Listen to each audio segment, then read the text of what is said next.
Esteros, and on behalf of the Equal Opportunities Committee, I am very happy to welcome you to this new LeaderSHE Talk, which, as you know, is a series of talks that we have and where we invite prominent women that are leaders in their respective professional fields. And today we're very happy to have with us Nuria Oliver, who is a prominent computer scientist, and she's well renowned for her work in computational models of human behavior, human-computer interaction, mobile computing, and big data for social good. So I will not explain you about her trajectory, as she will do it just in a minute, but I will just like to mention that she's received tens of awards and honors, including the Jaume I Award in New Technologies, and also distinction of the Valencian Government, among many, many others. So I will now give the word to Nuria. I just want to thank you for joining us and fitting us in your very, very tight agenda. And yes, and we are looking forward to hear about your experience and how you reach leadership in your field. So thanks for joining us. Thank you, Helen. It's a pleasure to be here, and thank you for the invitation to share a little bit about my professional trajectory, and also congratulations on this series of talks that you're organizing. But I think before going into the specifics of my career, I think it's important to keep in mind some of the challenges that we face and also the context that we live in. So in terms of the challenges, of course, in the 21st century, we face significant challenges that might even threaten our own existence as a species, from the aging of the population, where the Western world and Japan, and particularly Spain, is one of the most aged countries in the world, and what used to be age pyramid increasingly is becoming almost like an inverted pyramid. There are already more people age 65 and older than children age 5 and younger. Not only demographic, but also societal, economic, and healthcare challenges that an aged population poses are tremendous. We also live in a world with limited resources, and if we continue consuming at the rate that we are consuming, we will need 2 planet Earths pretty soon, which of course we don't have. And also the resources are unevenly allocated. In fact, in the 21st century, we are witnessing a polarization in the accumulation of wealth. For example, the 100 richest people in the world own more than the 4,000 poorest people in the world.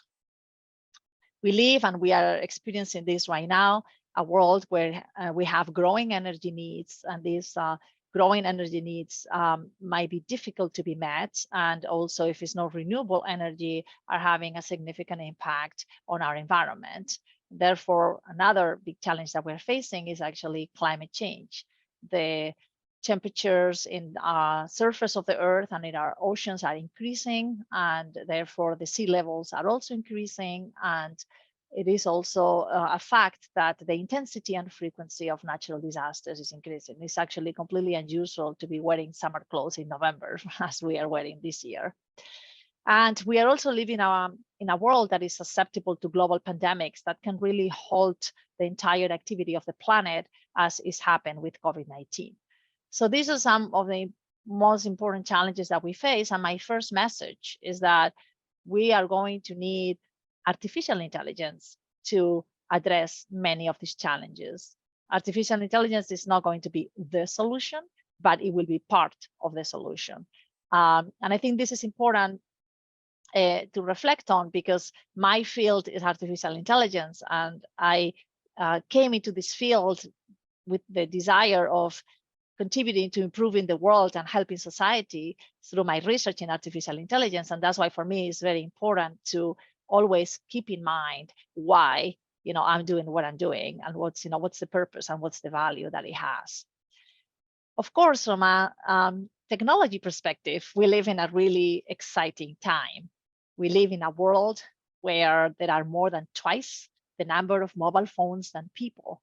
The mobile phone really determines and modulates our life experience For example, we go to see a concert and we don't look at the concert, which is like recording it with the mobile phones, or we go to meet and listen to the first and only female candidate to the US presidency, and we don't actually look at her, but we're just like taking a selfie with her.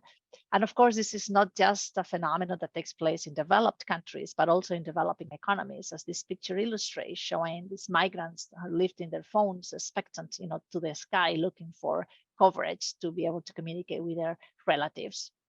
And it's not just mobile phones. We live in a world where we will increasingly interact with self-driving vehicles, with social robots. We already interact on a daily basis with AI-powered applications, mostly on our mobile devices. We live in a world where we don't need to be a professional astronaut to be able to go to space.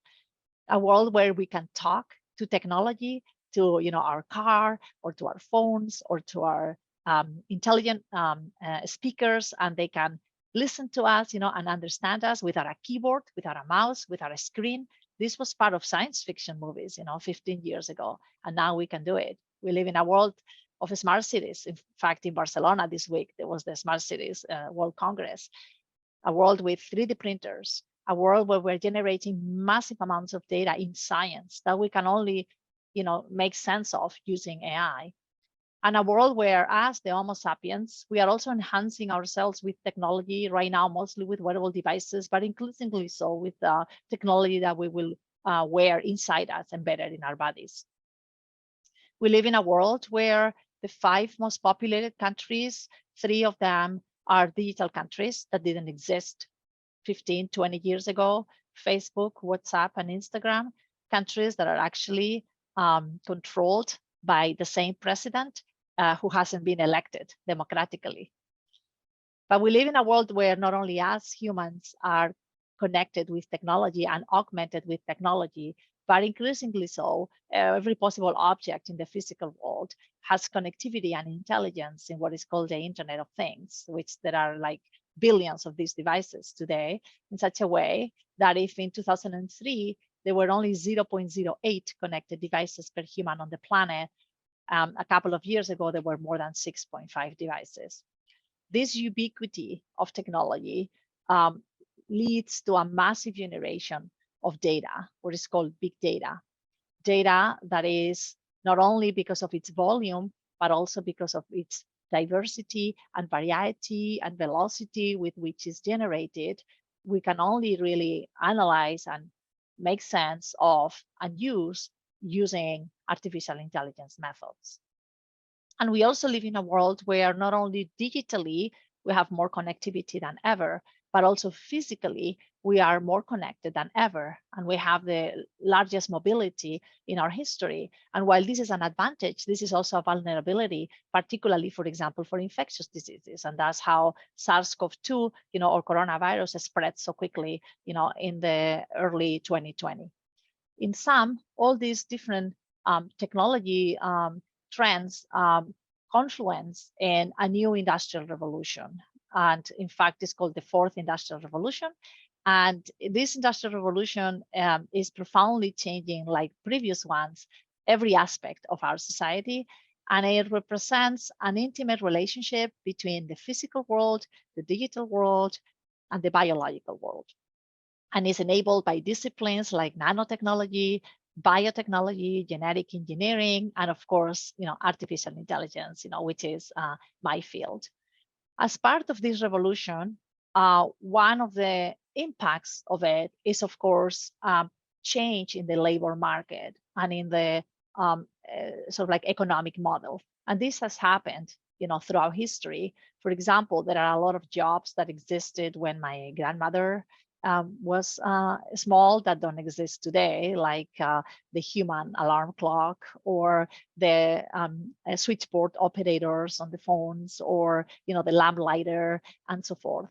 And there are a lot of jobs that didn't exist 15, 20 years ago. All the jobs related to smartphones, because there were no smartphones. All the jobs related to cloud computing, because there wasn't really cloud computing. All the works related to social platforms and networks, because they didn't exist, and so forth.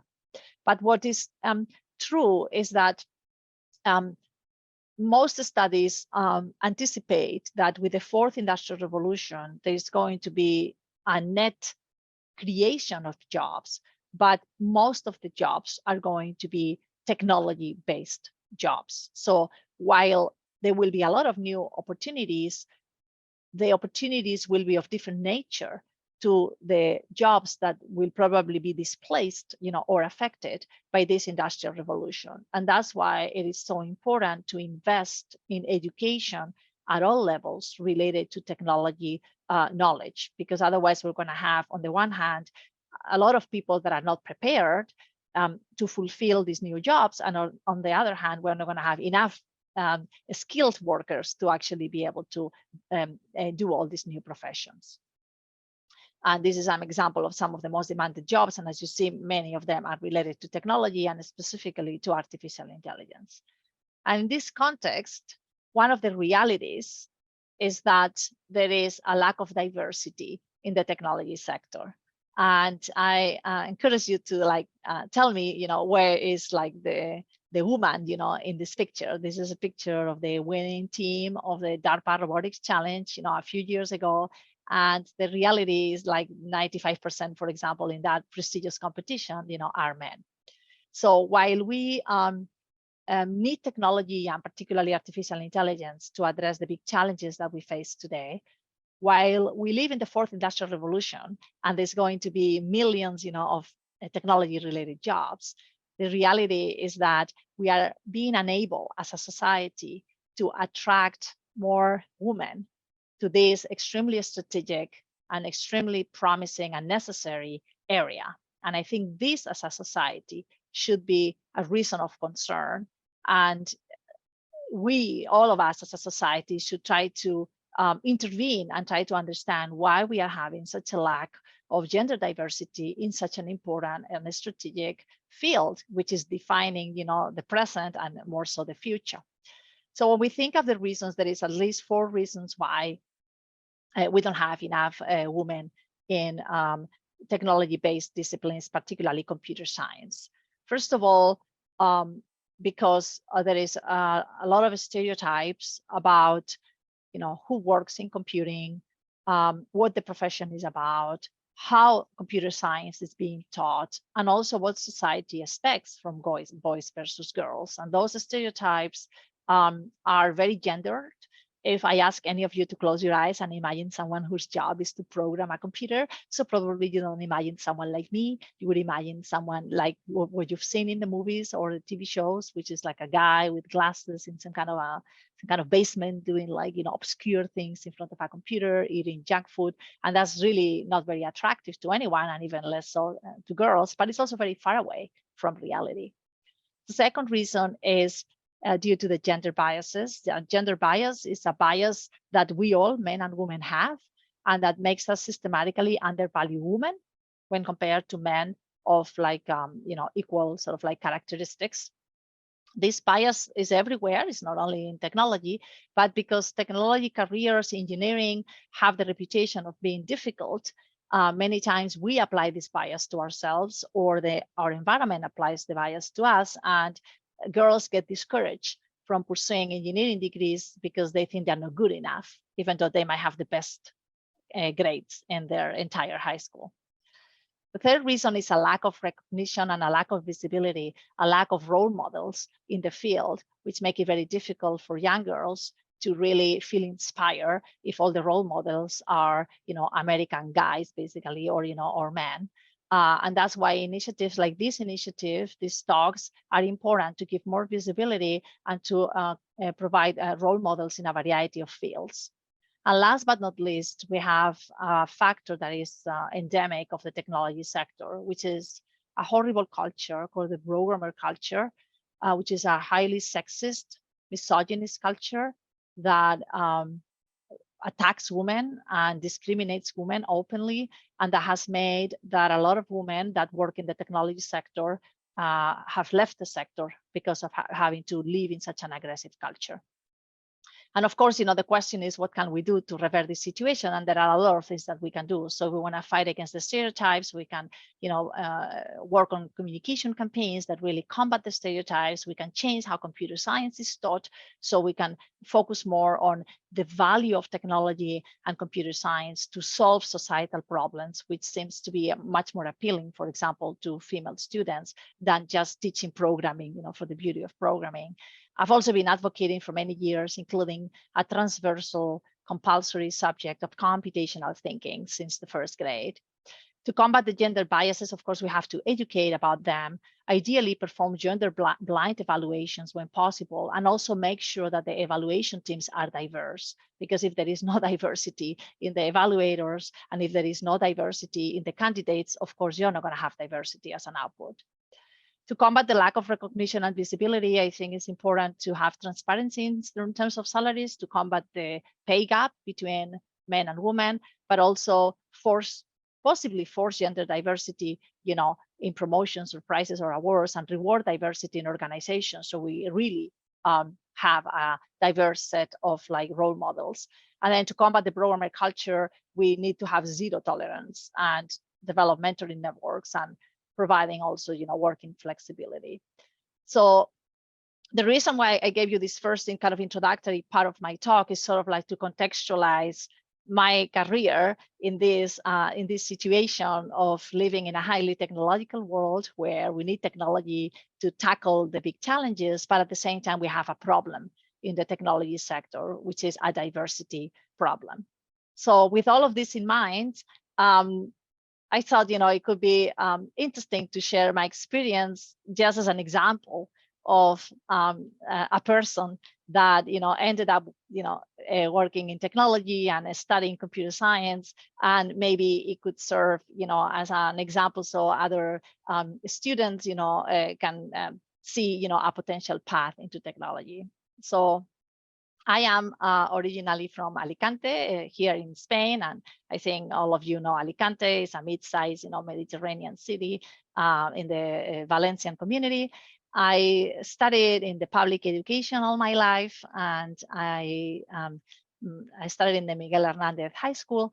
And since I was very small, I was always fascinated by science and by the figure of the scientist or the inventor. I love puzzles, and I love mysteries, and I love questions that haven't been answered. So I didn't know exactly what to study, but I liked the idea of discovering something or inventing something. So I chose the technology branch in high school. And when I was in my last year of high school, I met with a friend of my brother who was studying telecommunication engineering in Madrid. And he told me what telecommunication engineering was about, and what technology was about, and how life was in Madrid in a dorm. And I remember I came back super inspired from that conversation, and I decided that I wanted to study telecommunication engineering in Madrid. So I share this anecdote because I think it's very powerful to have the opportunity to listen and meet someone in the first person when deciding which career to study. To me, it was very helpful and inspirational to actually talk to someone that was studying that degree. And if I hadn't talked to him, probably I wouldn't have studied telecommunication engineering, because I had no idea what telecommunication engineering was in the first place. So I applied to the Polytechnic University of Madrid, and they accepted me, and I studied telecommunication engineering, which at the time was a 6-year degree, and it had 6 different specializations. And I did 2 specializations that were the closest to computer science, and specifically to artificial intelligence, because in my 3rd or 4th year of career, I did a project with a professor on neural networks, and it was my introduction to artificial intelligence. And I fell in love with the idea of building technology that would actually learn, and I would be able to do some intelligent task. So I really decided that I wanted to focus on artificial intelligence. While I was studying, I lived in a dorm, and I discovered that Siemens had a very attractive program called the International Studentenkreis, which is a program to look for international students of engineering degrees all over the world. And if they selected you to be part of the program, then Siemens would like pay for your studies, but also they will give you leadership courses, and you had a chance to work for Siemens in the summers. And in my case, because I wanted to do research, I worked for 2 summers in the research lab that Siemens has in Munich called Neuperlachsüd or Legoland, and you can see a picture here. So for 2 summers, I was an intern doing research at Siemens, and it was my first introduction to research outside of the academic environment. When I finished telecommunication engineering, I knew that I wanted to do a PhD, and my dream was to do a PhD in the US, because the best research labs in artificial intelligence, and specifically at the time I was working in computer vision, which is the area in artificial intelligence that tries to understand images and videos. So I dreamt of going to the US and studying a PhD in computer vision. So I looked for opportunities to do so, and I discovered that there were some really attractive fellowships from La Caixa Foundation. I highly recommend them to you if you are thinking of going to grad school abroad. At the time, they were only for the US, but now there is La Caixa Foundation fellowships for many different countries in the world, including for Spain. And they are not really for PhDs, they are for masters, but you can use them for a PhD. At least they cover the first 2 years of the PhD. So I applied for La Caixa Foundation fellowship, and they gave it to me.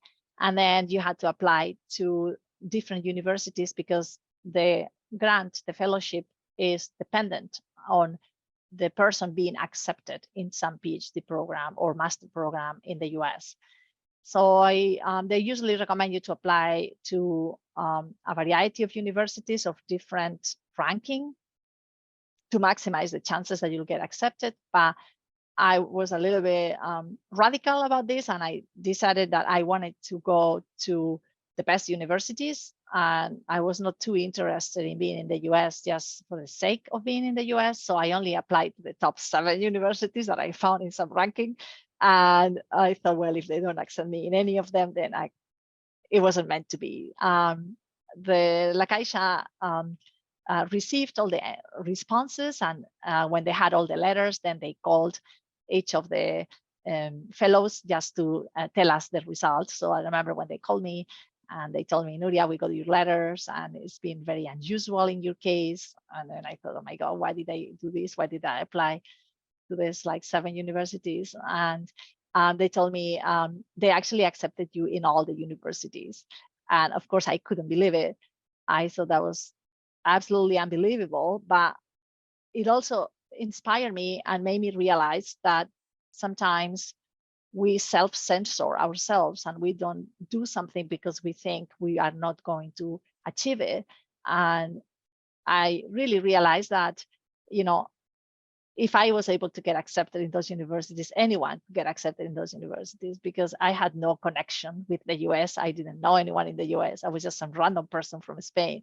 So it really inspired me in realizing that, you know, there is some hope that anyone, you know, can achieve their dreams, you know, if we try.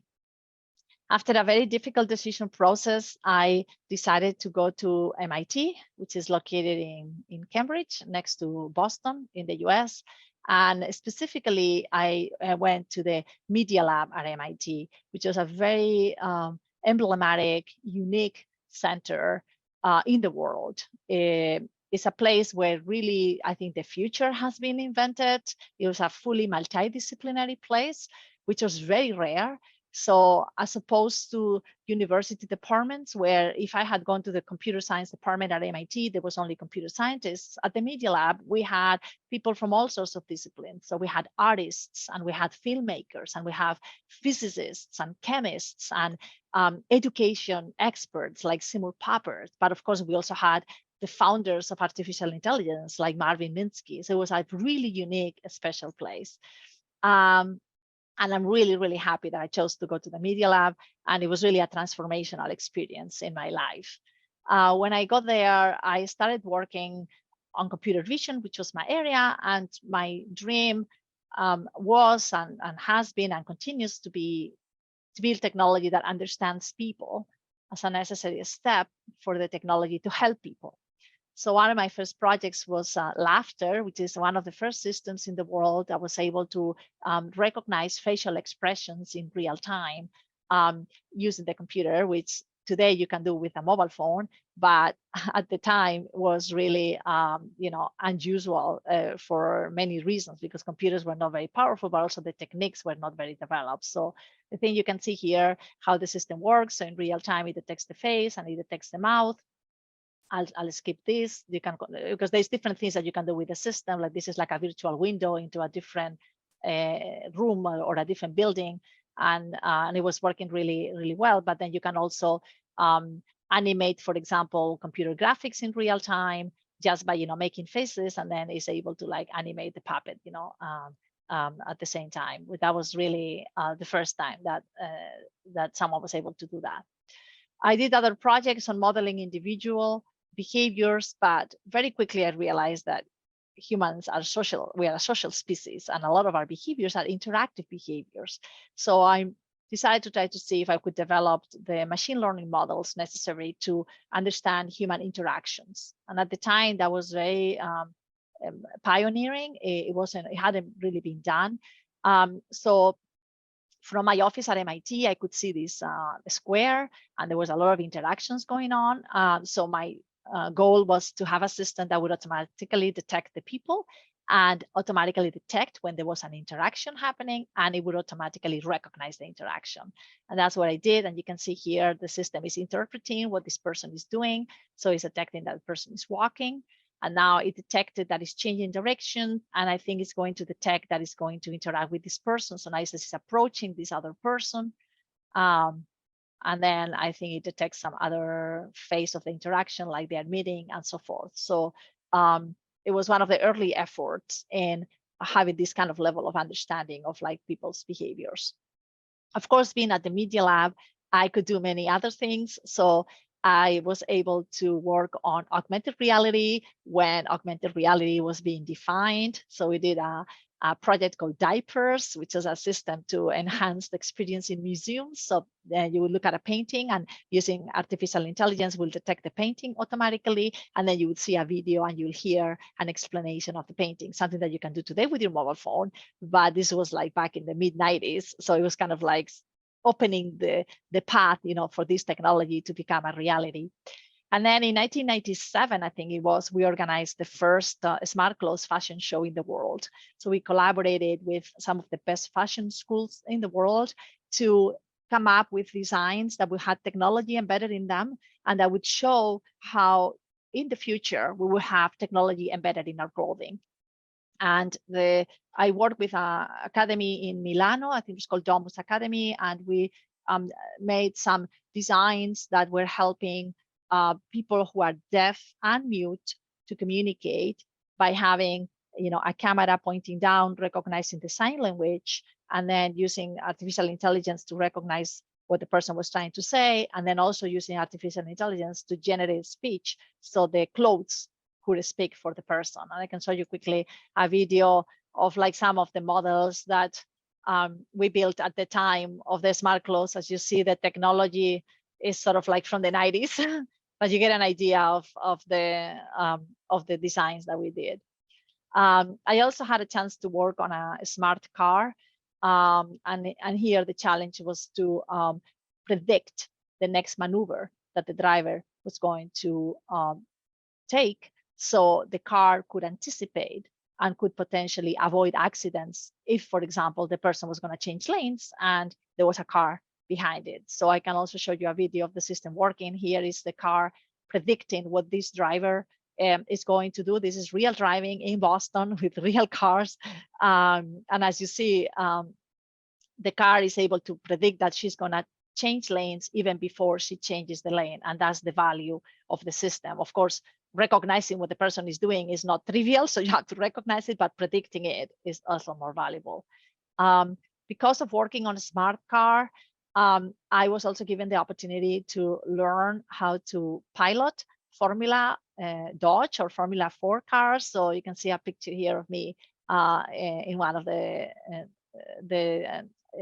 courses that I took in the ski barber racing school. So that's also interesting that when you're a scientist and a researcher, you get to do activities that you never thought you could do, like participate in a fashion show or learn how to race cars. When I finished my PhD, I asked myself whether I wanted to go back to Europe or stay in the US, whether I wanted to continue in academia or I wanted to work in industry. And I decided that I wanted to try doing research in industry. And particularly, I decided to go to the West Coast because all the industrial research labs were in the Silicon Valley. And in fact, my original idea was to go to San Francisco and work for one of the research labs from, Apple or IBM or one of the big companies. But there was one lab that wasn't in San Francisco in the Bay Area, which was Microsoft Research. And they invited me to go there to give a talk. And while I had no intentions of moving to Seattle, I realized that the lab was the best lab. I had a situation of a conflict. I didn't know what to do. And finally, I decided to go to Microsoft Research in Redmond, which is a town next to Seattle. So I joined Microsoft Research in 2000 directly from my PhD. And I started working on similar projects as I did at MIT. I worked on the smart offices and on the smart homes. We did a project that I actually demoed with Bill Gates to recognize office activities automatically using videos and cameras and the keyboard. With a colleague of mine, we did a project like the Minority Report movie where you could control windows with your hands, just doing that. Of course, now you can do that with many video games, and it was a little bit of the precursor of all these natural interfaces that we can have now.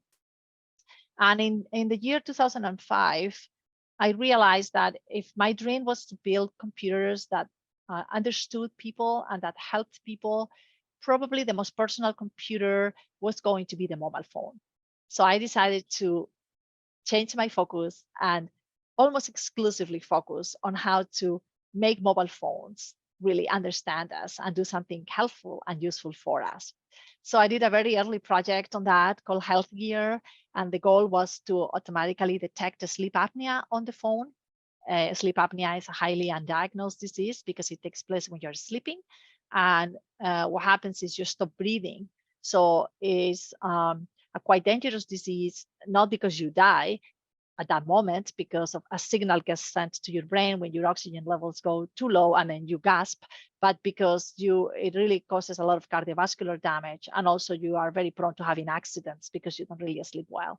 But of course, the phone doesn't need to sleep. So my idea was, well, if we could use the phone at night and monitor some physiological signals, then we could detect the sleep apnea. So that's what we did. And at the time, as you can see, the phones were very primitive and there was no wearables. So we had to make our own wearable to monitor the oxygen levels and the leg movements using accelerometers. And that's what we did in this project. I also was very interested in an area called persuasive computing, which is the area of computing that uses and develops techniques inspired by the theory of human motivation and behavior change to build technology that helps people change behaviors that they want to change, but they have difficulty changing, like sleeping more, doing more exercise, drinking more water, stop smoking. I mean, there are so many things that we want to change, but we have difficulty changing. So maybe the phone can be a good ally to help us. So one of the first projects on that area that I did was called MP Train and Triple Bit. And the idea was to use wearables and the mobile phone to help people achieve their exercise goals using different sort of like persuasive techniques. I don't have the time to go into detail, but basically the idea was to have a system that would automatically select the right song to play that will make you run faster or slower. And that way you would achieve your exercise goals just by listening to the music. And in fact, there is some startups now that are using the same ideas that we developed in this system. As I mentioned, not only I had a chance to work on research, but also I was able to demo some of my projects with Bill Gates. And I was also very active participating in the Microsoft Puzzle Hunt, which was a 36-hour competition of solving really complicated puzzles. And, we created a team of 12 people, and we participated many times. It was really a really fun and intense activity. In 2007, I was contacted by a headhunter offering me the opportunity to come back to Spain to create and lead research team within Telefonica R&D, working on sort of like my area, on sort of like artificial intelligence, data analysis, human behavior modeling. And I said no many times because I didn't see any researchers from Telefonica research, Telefonica R&D, in any conference. But they told me that it was a new opportunity, that it was a new initiative to create this research organization, some very similar to the research labs, in other big companies in the US. So at the end, they convinced me, and with my family, at the end of 2007, we moved to Barcelona, and the challenge was to create these research areas from scratch and a research team from scratch. And we were actually quite successful in doing so. We managed to attract really great scientists, and I think we had a significant scientific impact, but also impact in the company. And since then, since the beginning of 2008, the end of 2007, I continued working on using mobile phones to help people and to model people individually. And we did a lot of projects on that, from inferring your personality to your availability to boredom, to detecting whether you're bored or not on the phone. So the phone could actually help you better deal with boredom, to help support chronic disease patients, for example, with taking their medication, or foster financial inclusion in the unbanked. That is, people that don't have a bank account. There is about a billion people in the world who don't have a bank account, but they probably have a mobile phone. So building credit scores from mobile phone behavior so we can foster financial inclusion. But by working on a wait, hold on a second here. By working on a telecommunications company, a new area opened up, which is the area of modeling large-scale human behavior. So not just modeling individual behavior, but modeling the behavior of an entire country or an entire region or an entire city, and how those models of behavior could be used for social good. So since 2008, I created the area of data and AI for social good at Telefonica, and we did a number of projects on the topic. For example, we did a project and we actually won some datathon competition on using large-scale aggregated and anonymized mobile data to detect and predict crime hotspots in the London metropolitan area. We worked on inferring socioeconomic status in developing countries. We worked on understanding the impact of floods or natural disasters, and we worked on infectious diseases and pandemics. And my team did a project on understanding the impact of the confinement measures that the Mexican government implemented in 2009 when the H1N1 flu outbreak took place. During my last year at Telefonica, for personal reasons, I moved to Alicante, so I was working remotely for 1 year. And then I decided to leave Telefonica, and they offered me to join Vodafone as their global director of research in data science. But I couldn't move to London, so I was able to do it from Alicante. So I was working remotely and having data scientists and researchers working in many different countries in the world. Of course, because I'm extremely motivated to having positive societal impact with technology, I also created the area of data and AI for social good at Vodafone. And we did a lot of projects, particularly in Africa, both on financial inclusion, because Vodafone is co-owner of M-Pesa, which is one of the leading platforms in the world on mobile money. But also we work on infectious diseases, particularly Ebola, when there was a big Ebola outbreak in DRC, and also malaria. At the same time, I became very involved with the Vodafone Institute, which is a think tank that Vodafone has in Berlin, and I became their chief scientific advisor, and I'm still chief scientific advisor at Vodafone. And since 2015, I've been very involved with this NGO called DataPop Alliance. It's an NGO that has as an objective to contribute to the fact that data and AI would actually have positive societal impact. And DataPop Alliance does a lot of different activities, from research to policy making to education, and I help and I contribute with them in like everything I can. There is a very big movement, and I think it's important to share here, that emerged with more strength since 2016, when the 17 sustainable goals were defined, which is the movement of how data and AI can help in the context of the 17 Sustainable Development Goals. And in that context, when we look at large-scale anonymized mobile data, there has been a lot of efforts, including efforts from my teams, but also many other teams in the world that have explored how this data analyzed with machine learning techniques can be helpful for understanding the impact of natural disasters, for fostering financial inclusion, building smart cities, smart transportation systems, helping in the context of pandemics, also in the context of energy, building more accurate and scalable censuses, and also having what is called a smart farming and precision agriculture. And last but not least, since 2019, I became very involved with a European movement, and it's a European movement on AI research. And this movement emerges from the following realization. I mentioned at the beginning of my talk that we live in the fourth industrial revolution.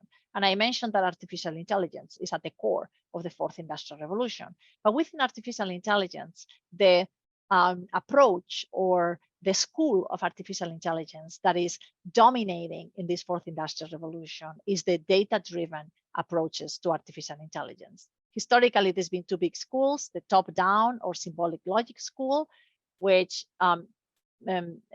comes from the perspective of humans programming the knowledge of the computers and then using the rules of logic to derive new knowledge. From that knowledge, the canonical example of this school would be expert systems. And this was the dominant school during the 70s and the 80s and the mid-90s. And as you can see here, this is a number of publications, scientific publications in the conferences where this school was the dominant one. The second school, which is the school that I belong to, is the bottom-up or data-driven school. And this school comes from a different observation, which is biological beings learn from experience, learn from their interactions with their environment, learn from data. So we want to achieve artificial intelligence, we should make systems that learn from data. The canonical example of this school would be neural networks. And as you can see, while this school wasn't very popular until basically maybe 10 or so years ago, it's been growing exponentially. And it is the engine of the fourth industrial revolution. And in this context, Europe has a weakness, which is that it's not leading, neither in research nor in innovation and deployment of data-driven artificial intelligence methods. There are two clear leading poles in the world, which is North America and China. And we, the scientists in Europe, working on data-driven machine learning, became very concerned about this fact, particularly because Europe is unable to retain and to attract the best minds that are working on artificial intelligence, the minds that are changing the world, and the minds that will help us address these big challenges that I described at the beginning. So we decided to take action and we mobilized ourselves. We created a grassroots movement called ELLIS, which means the European Laboratory for Learning and Intelligence Systems. And we wrote a manifesto. This manifesto became quite popular. That was like in the summer or in the spring of 2018. And it got such good reception that we decided to create an association. So ELLIS right now is an association based in Germany, and it has as its objective to contribute to Europe's technological sovereignty in AI by attracting and empowering the best minds, the best researchers in the world young and more senior, to come to Europe to develop their potential, in AI. I don't have the time to go into the detail. ELLIS has launched a lot of different activities to achieve its mission. I am vice president of ELLIS. The president is Behar Shorkov, is one of the most renowned machine learning scientists in the world. And one of the actions that ELLIS has launched is the ELLIS units, where an ELLIS unit is a research group that meets certain criteria of scientific excellence, because ELLIS is focused on scientific excellence, but also commits to achieving or contributing to achieve the mission and the vision of ELLIS Europe. With the support of the Valencian Government in Spain, I made a proposal to create an ELLIS unit in Alicante, and this proposal was approved by ELLIS Europe. And then in Alicante, we have the first ELLIS unit, and it's actually the only ELLIS unit that is a nonprofit research foundation, and is the only ELLIS unit that has a clear purpose, which is contributing to having positive societal impact with artificial intelligence. And that's why it's called the Institute of Humanity-Centric AI. We work on 3 areas, which won't be a surprise to you, because they are the areas that I've worked on for all my life. Artificial intelligence to understand us, artificial intelligence that interacts with us, and artificial intelligence that we trust. And perhaps this last area, I haven't talked about it much, but it's about tackling all the ethical challenges and the limitations of today's artificial intelligence systems, and also understanding the impact of artificial intelligence on society. Some of the limitations include the violation of privacy, algorithmic discrimination, the lack of transparency, the lack of veracity of the subliminal manipulation of human behavior. I don't have the time to go into detail on any of this, but I just wanted to share it with you. This is a very new effort. And the only thing I will say is that the foundation was created formally in June of 2020. We could only really start in October of 2021. But during the entire pandemic, my work for the foundation was fundamentally on using data and AI to help fight against COVID-19. And I led a large team, multidisciplinary team of scientists from all over the Valencian region in a pioneering effort of using data and AI to support better policymaking during the pandemic. Unfortunately, I don't have time to tell you in detail everything we did, but if you have questions, I can explain it to you. And the last thing that I will say, because I think it's important, is that as a scientist, I think that as important as it is to contribute to the scientific community, to write scientific articles, to push the state of the art, I think it's equally important to communicate and to share more broadly with society, our advances and our thinking and our visions. And I've always done that since my PhD. So I had a chance to, for example, give a presentation to the Spanish Senate, or, to very sort of different audiences, TEDx talks and Wire talks and so forth. And I think this is very important, because it's important to communicate accurate information about science and technology with the, with the broader, public, both to educate and empower and enable us as a society to make informed decisions about these very important topics, but also to inspire the next generations of scientists, so they see, they know what is possible, and maybe they choose, careers in this field. And I will just finish with this quote by Stephen Hawking, who said, artificial intelligence is likely to be either the best or the worst thing that happened to humanity. And I invite you to join my cause, which is to work together to make sure that is the best thing that happened to us. Thank you very much.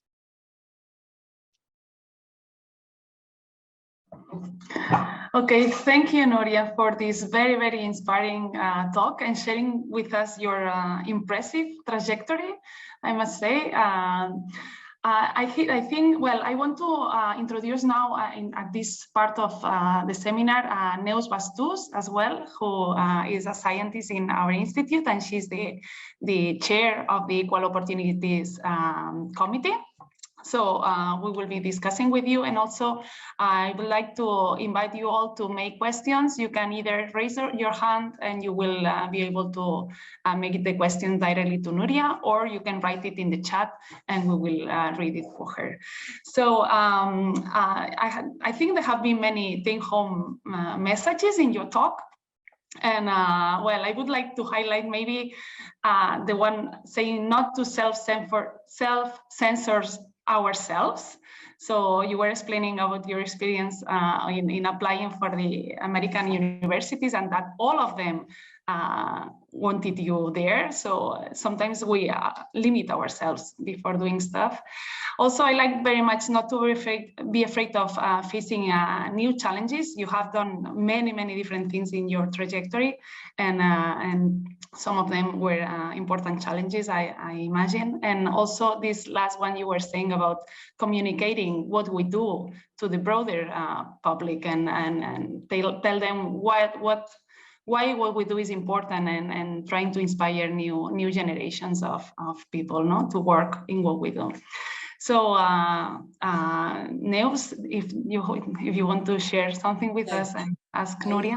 Thank you very much, Nuria. It was a very inspiring and amazing talk. I like it very much. Not only the things that you do is how you do it and how you are explaining what you did. And honestly, it's amazing from the professional point of view, but also the way that you're explaining as all your trajectories is very, very, very, very interesting. I have a couple of questions. Well, it's not questions. Indeed, one is a question. I want to start with more or less the technical question because it came to my mind, but then I want your opinion on a couple of issues. So the first technical question is how you address the diversity in the artificial intelligence. No, I mean, it seems that that there are, well, I mean, I have the perception that we all are different one from each other. So, but you are trying to extract common thing from the diversity. How you do? What's the balance? How you manage this balance? I mean, I don't really understand the approach. Yeah, so the question that you're asking is about generalization versus personalization. So, so usually the way you approach it is you have training data, you have examples from a very broad as possible. If you're modeling people, set of people, so the models learn some common patterns, you know, amongst like a broad population. But usually on top of that, you have a personalization layer where you start off with this genetic model that is probably not going to be great for anyone, but it's definitely better than nothing. And then you are able to fine tune that model to the specifics of the person in such a way that it works better, you know, for each individual.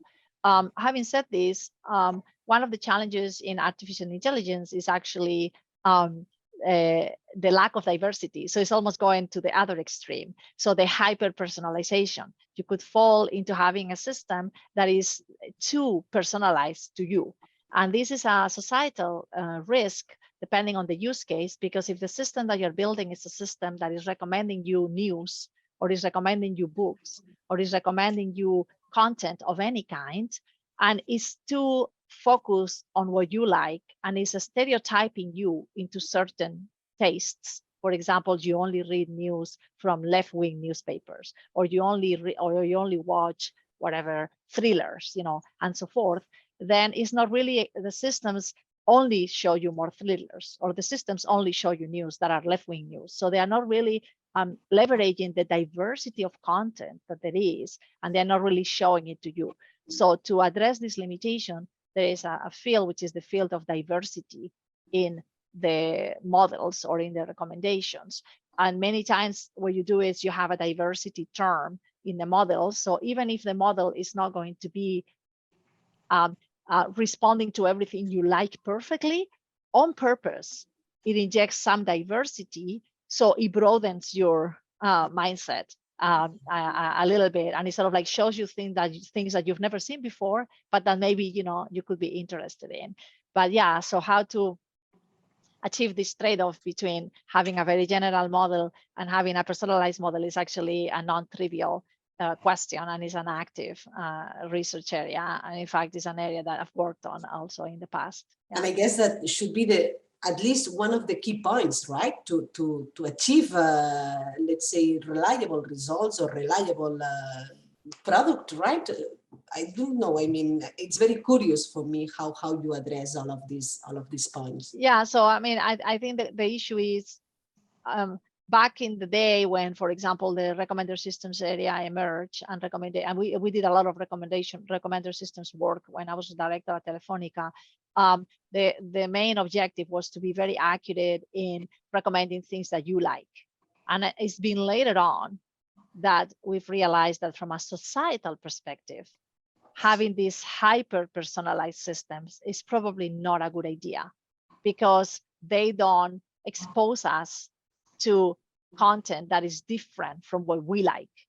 And it's probably positive for our human experience to be challenged and to be shown things that don't agree with you, because that way you realize that the world is more diverse than you think it is. And, you know, who knows, you might have a better appreciation of your neighbors if you actually understand better, you know, what your neighbors like and what your neighbors, you know, believe in. Yeah.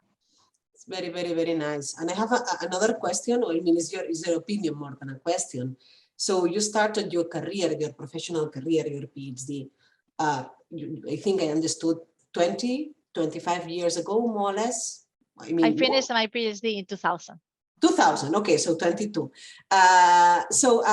Do you think that I guess that you face a challenge because you are a woman working in a men's world, let's say like this. So do you think that the things they change? Because it changed a lot. The clothes that you show, it changed a lot. The cars that you show, it changed a lot. The different things, or let's say, the things, but not the humans. Do you think that the things they change for female, the things that you face 20 years ago are the same things that women nowadays they are facing? Well, I mean, I think I mean, there's been a lack of gender diversity. I mean, all my life, you know, I've been many times, you know, the only woman. I was the first female director, I think, ever to be hired at Telefonica R&D. I think now there is a lot more awareness of the lack of diversity, and there is a lot more, at least, conversations and programs to try to be more diverse. But the sad reality is that if we look at the percentage of female students in computer science, for example, in Spain, it was almost 40% in the 80s, and now it's about between, I think, 12%. So it's gone down monotonically since the 80s. So the situation is really terrible. We are, as a society, failing to inspire the girls and teenagers to pursue careers in computer science, when at the same time everyone uses computers, and computer science is the most versatile, transversal degree that you can have, because you can apply to biology, you can apply to nanotechnology, you can apply to journalism, you can apply to education. I mean, you can work on any field if you are a computer scientist. But we are unable to communicate this power, you know, and these possibilities that computer science, you know, offers. So I think there's more awareness now. There are a lot more programs now, many programs to attract more female students and female candidates to computer science. In fact, I think if you are a female student and wants to do computer science, you have an advantage right now, because they are really active programs for girls only, you know, or for female students. We also need to see how, as a field, are able to retain this talent, because that's another challenge. I mentioned the culture, the programmer culture, which is very sexist and misogynist and aggressive against women. So the first step is attracting, but the second step, maybe more important or equally important, is retaining the talent. And there, the field is also not doing very well. The attrition rates of females in the technology sector are very high, not because they don't want to work anymore, but because they can't take it anymore, with the culture being so sexist and so aggressive. Yeah. So we definitely need to change that as well. This is interesting. It's interesting what you mentioned, Nuria, that the women, the females working in technology, it decreases down. So once 20 years ago, it was, you mentioned, I think 40%? In the 80s, yeah, in the 80s. It was 40% and now it's going down. And we should all at least to understand or try to understand or try to analyze why these numbers, they are going down. No? Yeah, so I mentioned it a little bit at the beginning. I think there is a lot of factors. I mentioned, the stereotypes, the gender bias, the lack of role models, the culture. So I think there is a lot of different factors why, but the reality is that, in fact, I don't know if you saw the movie Hidden Figures. Actually, computer scientists in the origin, when the first computers came to be, actually, it was supposed to be a female profession, because it was the evolution of the human calculators and kind of like the secretarial kind of jobs. And those were female jobs. And I've actually seen an article, I don't know if it was in Marie Claire magazine or one of these, or Vogue, one of these women's magazines. And it was an article that was saying computer science or computer something, the best profession for women, and as the transition happened from the big mainframes to the personal computer, and as the personal computer industry started developing, and personal computers were marketed to play video games, and the video games were mainly targeting boys, and as the industry changed, the decrease on attracting women to the field, started, and basically since then it's been in decline until now. Yeah, and it's hard. I mean, I give talks to teenagers. I give a lot of talks to teenagers in high schools, and I ask them to raise their hands, the ones that are in the technology branch of high school, and very few are actually in the technology branch, which is already like, why are there such few students in the technology branch?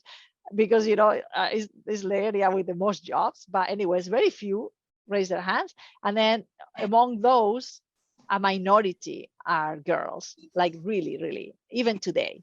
We are really having trouble attracting like female students to technology. Probably failing as a society, no? Yeah, because if we don't have diversity in the field, we're not going to have diverse solutions. We're not going to have diverse systems. We are only in Europe, we are missing billions in innovation because of the lack of diversity. And a lot of the challenges that the sector has will perpetuate if we are unable to have more diversity. So yeah, it's definitely, it should be, and I think it is in most countries, a priority, also in the European Commission. It's just the change is happening very slowly, if at all. Yeah. Thank you very much, I think we have a question from Alex Argemi. So Alex, if you want to ask. Hello, thank you very much for this impressive talk. I have two very quick questions as an attendee, which are first, you're doing something that sounds amazing. You were at the beginning of really life-changing technologies. How come that you are not in the league of other profiles like Elon Musk, like, I don't know, Mark Zuckerberg, like those people, those guys, those males that are trying to selling that they are changing the world? Steve Jobs back in the day, Bill Gates. Maybe you should be in that league, or at least more women should be at that list, no? In that first league. Do you have any example of women who are really leading the way and changing things at this level, or what can we do to put women in that league? On the other hand, some of the things that you explain are at the same time really encouraging, really, I don't know, we expect very good things to happen, but they are also frightening. What comes to my mind is what's happening these days in Qatar, for instance, these tools to track people and have everything under control in a really problematic country. What can we do as a society to try to think in advance about that kind of bad uses of technology and try to establish the rules or the ethic, basic ideas that help us use that kind of technology in a positive way? Yeah, so these are good questions. So maybe I'll answer the second one first and then the first one. So, I mean, the reason why I left everything and I decided to create ELLIS Alicante is because of the second question that you asked, and I'm showing the website here. So ELLIS Alicante is a nonprofit research foundation, and you might ask, why is this woman creating a foundation now? I never created a foundation before in my life, but it's because I think that there is a need for intellectually and economically independent, intellectually free research on the societal impact of AI and on the ethical implications of AI. And I don't think that research is going to come from any technology company, because the technology companies have to respond to the interests of their shareholders and their board of directors. So it is absolutely necessary that we have free of interest research. And that's why I created this foundation. It has a private public funding model. So it is an innovative foundation in itself, because it is a research foundation, but with the public funding is not enough. The public funding is not competitive to be competitive in AI. So we need to supplement the public funding with private funding. So we are trying to implement this different way of doing research. We're trying to contribute to having more philanthropy for research and for science. We need to have sponsors, like private companies co-funding the research. And I think everyone in Europe talks about private public funding models, but there are actually very few examples of real private public funding models. So we are really trying to implement that. So if any of you is interested, I encourage you to look at our website and learn more about our foundation. And the second one, all the examples that you gave are founders of startup companies that became very big, basically. And yes, they're all men. I talked about how bad the situation is of women broadly speaking, but if we look at the situation of women that are founders of computer science based or technology based startups, is even worse. There is only 3% of women in venture capital funded technology startups.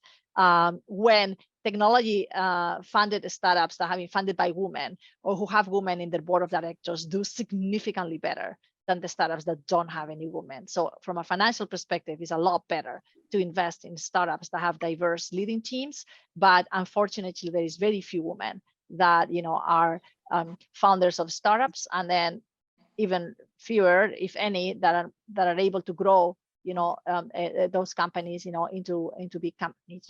But that's why I think we need to broaden also the role models. I don't necessarily consider all these figures a role model. We are seeing what's happening with some of their behaviors, right? So I think it's also important to expand what we might consider as a role model in society. I'm also not a business person, even though I have done a lot of business related, and I do a lot of business related activities. I'm a scientist. I publish scientific papers and so forth. So I guess I'm a difficult person to put in a box, because I'm not a traditional scientist, but I'm not a business manager either. And now I am I guess now I work in the nonprofit sector, in this foundation, which I continue to create. Yeah, so I think maybe it is difficult also to, maybe we should be more fluid in defining, what people do, and maybe should be more focused on the purpose of what you do, and maybe not so much on the category, where you fall. But yeah, I think the media has an important role to play, maybe giving visibility to a variety of role models and a variety of leaders. There are many different ways of leading. There are many different activities that you can do to change the world. And I think they are all, equally valid and valuable and inspiring. And I have to go now. Sorry. Okay, thank you, Nuria. We had more questions for you, but the time, as you say, is limited, and you have other commitments. It has been very, very nice. Thanks so much for joining us. I think we learned a lot today about artificial intelligence, in fact, and the start of everything, and also of your trajectory and how to face research and how to try to help humanity with what you do.